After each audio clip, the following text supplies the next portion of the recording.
may not be, said merry Robin.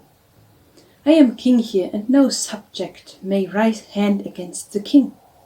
But even our great King Richard may yield to the holy Pope without shame, and even take a tap from him by way of penance.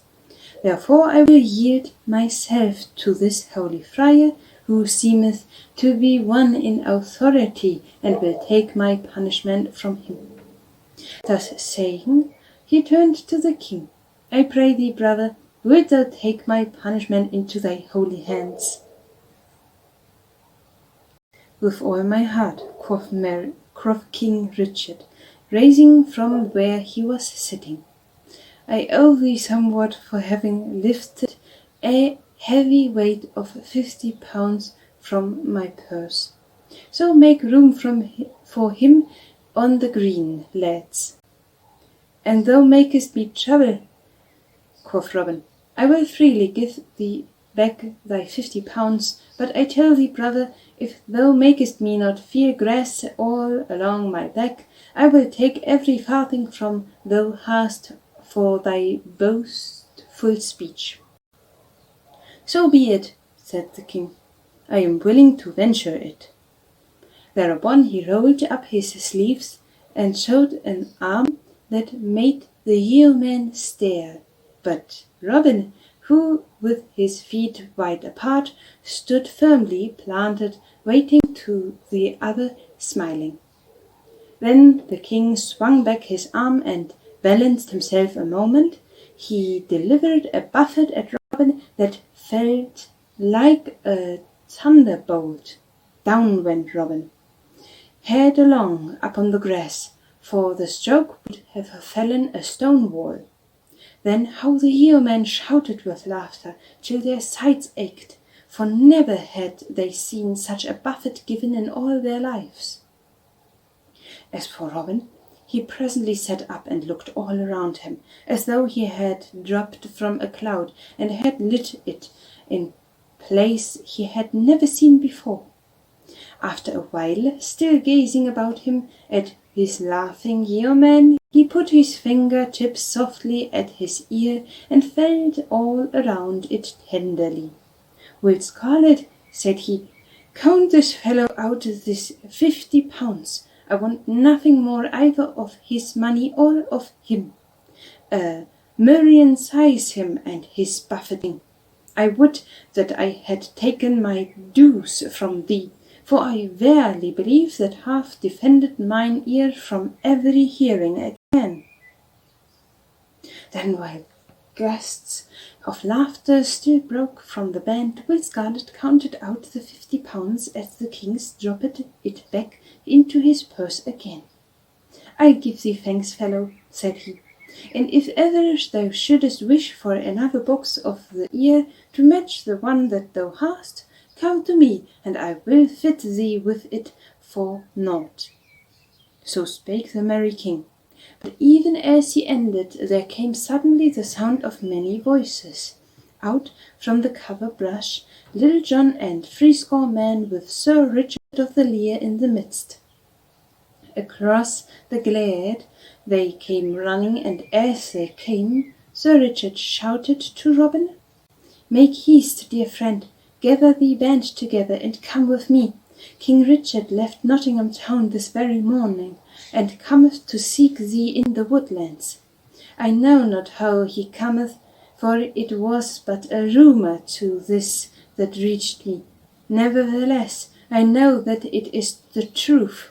Wherefore, harsh with all thy men, and come to Castle Lear, for there thou mayest lie hidden till thy present danger passeth. Who are these strangers that hast thou about thee?" "Why," quoth merry Robin, rising from the grass, "these are certain gentlemen guests that came with us from the high road over by Newstead Abbey. I know not their names, but I have become right well acquainted with these lusty rouge palm this morning. Marry, the pleasure of this acquaintance hath dosed me a deaf ear, and 50 pounds to boot."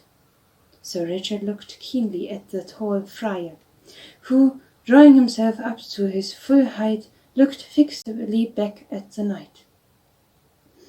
Then of a sudden Sir Richard's cheeks grew pale, for he knew who it was who he looked upon. Quickly he leaped from off his horse's back and flung himself upon the knees before the other. At this the king seemed that Sir Richard knew him, threw back his cowl, and all the yeomen saw his face and knew him also, for there was not one of them but had been in the crowd in the good town of Nottingham, and had seen him riding side by side with the sheriff. Down they fell upon their knees, and nor could they say a word. Then the king looked all around, right grimly, and last of all, his glass came back and rested again upon Sir Richard of the Lea. "How this is, Sir Richard," said he sternly. "How darest thou step between me and these fellows? And how darest thou offer thy knightly castle of the Lea for a refuge to them? Wilt thou make it a hiding place for the most renowned outlaws in England?" Then Sir Richard of the Lea raised his eyes to the king's face. "Far be it from me," said he, "to do enough that could bring your majesty's anger upon me. Yet sooner would I face your majesty's wrath than suffer aught of the harm that I could stay to fall upon Robin Hood and his band. For to them I owe my life, honour, everything. Should I then desert him in his hour of need?" Ere the king had done speaking, one of the mock friars that stood near the king came forward and knelt beside Sir Richard, and throwing back his cowl, shewed the face of young Sir Henry of the Lea. The Sir Henry grasped his father's hands and said, "Here kneeleth one who hath served thee well, King Richard, and as thou knowest, hath stepped between thee and death in Palestine.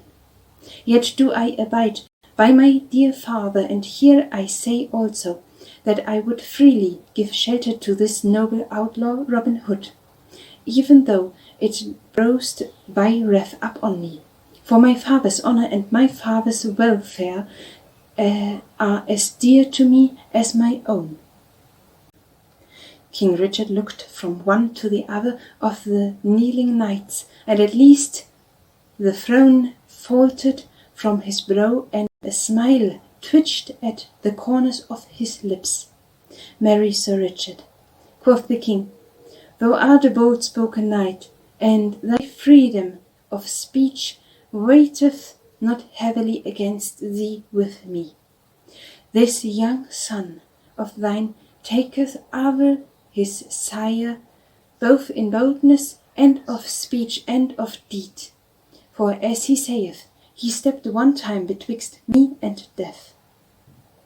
Wherefore I would pardon thee for his sake, even if thou hadst done more than thou hast. Rise all of you, for ye shall suffer no harm through me this day. For it were pity that a merry time should end in a manner as to mar this joyousness." Then all arose, and the king beckoned Robin Hood to come to him. "How now," quoth he, "is thine ear still too deaf to hear me speak?" "Mine ear would be deafened in death, ere they would cease to hear your majesty's voice," said Robin. "As for the blow that your majesty struck me, I would say that though my sins are heavily many, methinketh they have been paid up in full thereby." "Thinkest thou so?" said the king, with somewhat a sternness in his voice. "Now I tell thee that but for these things, to wit, my mercifulness, my love for a stout woodsman, and the loyalty that thou hast avowed for me, thy ears might have been more tightly closed than ever a buffet from me could have shut them.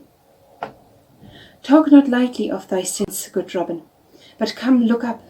Thy danger is past, for hereby I give thee and all thy band free pardon. But in sooth, I cannot let ye roam the forest as ye have done in the past. Therefore I will take thee at my word, when thou didst say that would give thy service to me, and thou shalt go back to London with me. We will take that bold knave, Little John also, and likewise thy cousin, Will Scarlet, and thy minstrel, Allan a Dale. As for the rest of thy band, we will take thy names and have them duly recorded as royally rangers. For methinkest it were wiser to have them charged to law-abiding caretakers of our deer in Sherwood than to leave them to run at large as outlawed slayers therefore. But now get a feast ready. I would see how ye live in the woodlands.